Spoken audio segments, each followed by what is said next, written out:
আল্লাহর হাবিব সাল্লাল্লাহু আলাইহি ওয়াসাল্লাম হিজরতের পর 16 কি 17 মাস বাইতুল মুকাদ্দাসের দিকে আল্লাহর হাবিব নামাজ পড়েছেন।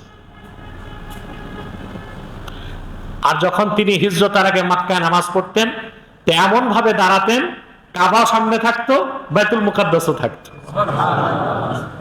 রাসূলুল্লাহর মনের টানটা ছিল কাবা যেন কিবলা হয়। সুবহানাল্লাহ বলবেন না? তা আল্লাহর কাছে বলতেন না, বারবার আকাশের দিকে তাকাতেন। আল্লাহ বলেছেন কদ নারা তাকাল্লুবা ওয়াজহিকা ফিস সামা। মুহাম্মদ সাল্লাল্লাহু আলাইহি সাল্লাম, আপনি বারবার দৃষ্টি আকাশের দিকে ফিরান, আমি প্রত্যক্ষ করি। সুবহানাল্লাহ। আপনার মন যেটাকে কাবা বানাতে চায় অচিরেই আমি সেই বিধান জারি করে দিব। আপনার মন যেটাকে কিবলা বানাতে চায় অচিরেই সেই বিধান আমি জারি করব। মদিনাতুল মুনাওয়ারায় মসজিদ নববী থেকে 7 কিলোমিটার দূরে মসজিদ জুল কিবলাতাইন। আল্লাহর হাবিব সাল্লাল্লাহু আলাইহি সাল্লাম সাহাবায়ে কেরামকে নিয়ে আসর নামাজ পড়তেছিলেন। রাসূলুল্লাহ যখন রুকুতে গেলেন হুকুম আসলো ফাওয়াল্লি ওয়াজহাকা শাতরাল মসজিদিল হারাম। প্রিয় হাবিব মুহাম্মদ সাল্লাল্লাহু আলাইহি সাল্লাম, আপনার চেহারা মোবারক এবার কাবার দিকে ঘোরান। সুবহানাল্লাহ সুবহানাল্লাহ। কাবা দ্বিতীয়বার নির্মাণ করেছেন হযরত ইব্রাহিম খলিলুল্লাহ। আর ওনার 40 বছর পর কাবা নির্মাণের 40 বছর পর ওনার পুত্র ইসহাক আলাইহিস সালাম বাইতুল মুকাদ্দাসের ভিত্তি স্থাপন করেছেন। বাইতুল মুকাদ্দাসের পরবর্তী সংস্কার করেছেন হযরত ইব্রাহিমের ইন্তেকালের 1000 বছর পর হযরত সুলাইমান আলাইহিস সালাতু ওয়াস সালাম। কথা বলেন ঘুমান না শুনতেছেন? হযরত সুলাইমান আলাইহিস সালাতু ওয়াস সালাম। বাইতুল মুকাদ্দাসে বহুবার হামলা হয়েছে। সবচেয়ে প্রবল হামলা করেছিল বখতে নাসার। এ ছিল এক অগ্নি পূজারী নাস্তিক। সে যখন খ্রিস্টান বাইজেন্টাইনরা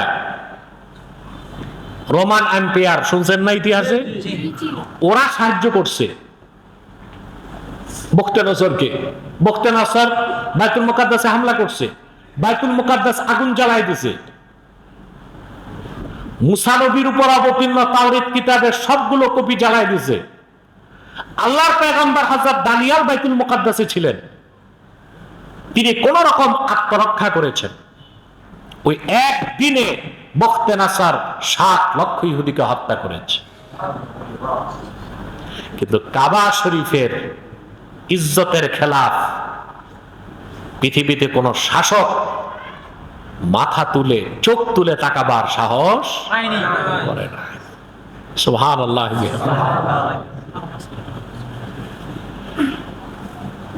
আল্লাহ তাআলা বলেন ফিহে আয়াতুম বায়্যিনাত।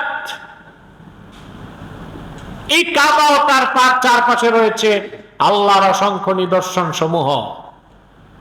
সাফা মারওয়া, জামজাম কূপ। আল্লাহ বিশেষ করে উল্লেখ করেছেন ফিহে আয়াতুম বায়্যিনাতুম মাকাম ইব্রাহিম। আর সেখানে রয়েছে মাকাম ইব্রাহিম। সুবহানাল্লাহ। যে পাথরের উপর হযরত ইব্রাহিম দাঁড়িয়েছিলেন কাবাঘর নির্মাণের সময়, ঠিক না? হযরত ইব্রাহিমের পায়ের আঙ্গুলের ছাপ পাথরে লেগে আছে। সুবহানাল্লাহ। অবাক করা বিষয়, এখনো হজ করতে গেলে মাকামে ইব্রাহিমের জালির ভিতর তাকালে হযরত ইব্রাহিমের পায়ের ছাপ দেখা যায়।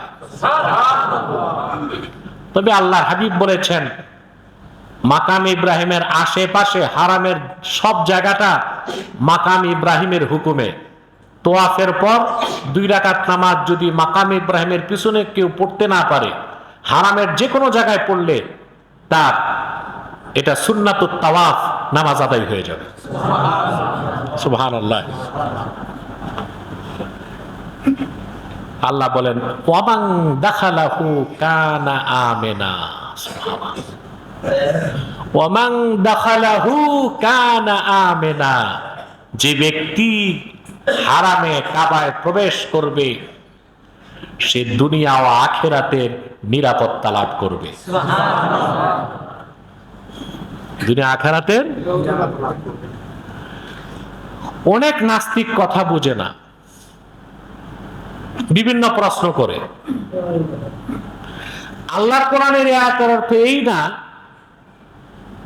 যে কাবাগর বা তার আশপাশে থাকলে মৃত্যু আসবে না। তাহলে যারা বেঁচে থাকতে চায় কাবাগরেই বসে থাকতো, কাবাগরের আশেপাশে মালাকুল মউত ঢুকতো না। বিষয়টা কি এমন? তোয়াফ করতে যে অনেক হাজি মারা যায় না? এই নিরাপত্তার মানে হচ্ছে ঈমানের সাথে যে বাইতুল্লাহ ঢুকবে, আল্লাহ যদি কবুল করেন জাহান্নাম থেকে সে নিরাপদ। আর কাবা ঘরে ঢুকার পর কার উপর মৃত্যুদণ্ডের আইন প্রয়োগ করা যাবে না। সুবহানাল্লাহ। এই ক্ষেত্রে ইমামে আজম আবু হানিফা রাহমাতুল্লাহ সুন্দর ব্যাখ্যা করেছেন। তিনি বলেছেন, মনে করুন কেউ কাউকে হত্যা করলো, মুসলিমকে, কোরআন সুন্নাহর আইনে যে হত্যা করলো তার মৃত্যুদণ্ড না? এখন সে যে হারামে কাবায় আত্মগোপন করলো, তাকে কি আর মারা যাবে না? ভিতরে তো হত্যা করা যাবে না, বিধান নাই। কি করতে হবে? ইমামে আজম বলেছেন, ইদা লাজা ইলাল হারামি লা ইউতআমু ওয়ালা ইউসকা ওয়ালা ইউআমালু ওয়ালা ইউকাল্লামু হাত্তা ইয়াখরুজা। যতক্ষণ সে কাবার চত্বরে থাকবে তার খাবার দাবার বন্ধ করে দিতে হবে, তার সাথে সম্পর্ক ছিন্ন করতে হবে, তার সাথে কথা বলা বন্ধ করে দিতে হবে। ক্ষুধার যন্ত্রণায় যখন বের হবে হারামের সীমানার বাইরে নিয়ে তার মৃত্যুদণ্ড কার্যকর করা হবে। কথা বুঝতেছেন? এই কাবাগরের হজকে আল্লাহ তাআলা ধনী ব্যক্তিদের উপর ফরজ করেছেন। কেমন ধনী? যে কাবা পর্যন্ত পৌঁছার সক্ষমতা। আল্লাহ পাক বলেন, ওয়ালিল্লাহি আলান নাসি হিজ্জুল বাইতি মান ইসতাতা ইলাইহি সাবিলা ওয়া মান কাফারা ফাইন্নাল্লাহা গানিয়্যুন আনিল আলামিন। সুবহানাল্লাহ। এই আয়াত দিয়ে আল্লাহ তাআলা হজকে ফরজ করছেন। এই আয়াত দিয়ে হজকে আল্লাহ ফরজ করছেন। আর মানুষের জন্য আবশ্যক হচ্ছে যার পক্ষে কাবা পর্যন্ত পৌঁছা সক্ষম সেজন্য আল্লাহর জন্য আল্লাহর ঘরের হজ করে। ওমান কাফারা, যে আল্লাহর বিধানকে অস্বীকার করবে, ফাইন্নাল্লাহা গানিয়্যুন আনিল আলামিন, আল্লাহ গোটা মানব জাতি থেকে অমুখাপেক্ষী। কেউ হজ করুক না করুক এতে আল্লাহ কারো মুখাপেক্ষী নয়। কিন্তু যে হজকে অস্বীকার করবে সে কাফের বলে গণ্য হবে। আর ফরজ হওয়ার পর হজকে যে আদা করবে না সে বড় দরজার ফাসিক। হাদিস শরীফে এসেছে, হজ ফরজ হবার পর যে হজ করলো না সে ইহুদি হয়ে মরলো না খ্রিস্টান হয়ে মরলো তাতে আল্লাহর কোনো পরোয়া নাই। আমাদের অনেকের উপর হজ ফরজ কিন্তু করছি না। ইমাম আজম আবু হানিফা রাহমাতুল্লাহর মতে ইয়াজিবু আদাউল হজ্জ বিল ফওর লা বিত্তারাখি, হজ ফরজ হবার পর যত দ্রুত সম্ভব হজ করে ফেলতে হবে, দেরি করা যাবে না। শাফি, মালিক ও আহমদ বিন হাম্বল তাদের মতে সুযোগ আছে দেরি করার। আমাদের দেশে বয়স 70 পার না হইলে কেউ হজ করতে যায় না। কথা বলেন। যখন অচল হয়, হাঁটতে পারে না, লাঠি লাগে 3টা, হুইল চেয়ার 1টা, তারপর হজ করতে বের হয়। বাহ, সবচেয়ে কঠিন ইবাদত হজ। এটা করতে হবে শক্তপোক্ত থাকতে, ঠিক না? শুধু সাফা মারওয়া 7 চক্কর দিলে প্রায় 3.5 কিলোমিটার পথ অতিক্রম করা হয়। কত? 3.5 কিলোমিটার। সহজ কথা। এখন তো লক্ষ লক্ষ মানুষ একসাথে তোয়াফ করে, আপনাকে যথেষ্ট শক্তি রাখতে হবে গায়ে। তো বাঙালি তো এমনি বডি ফিটনেস ঠিক নাই, 50 পার হইলেই তো ফিজিক্যাল কন্ডিশন নষ্ট হয়ে যায়, ঠিক না? এই লোক যদি 72 বছর বয়সে হজ করতে যায়, কিভাবে সে হজের হুকুম বিধানগুলো পালন করবে? তখন বেহুদাই মুআল্লিম আর হজ এজেন্সির লোক যারা, তাদের সাথে ঝগড়া করে আরাফাত ময়দানে। আমি নিজে আরাফার ময়দানে দেখেছি, মুআল্লিম আর হাজি চলছে ভালোই, হজ বাতিল।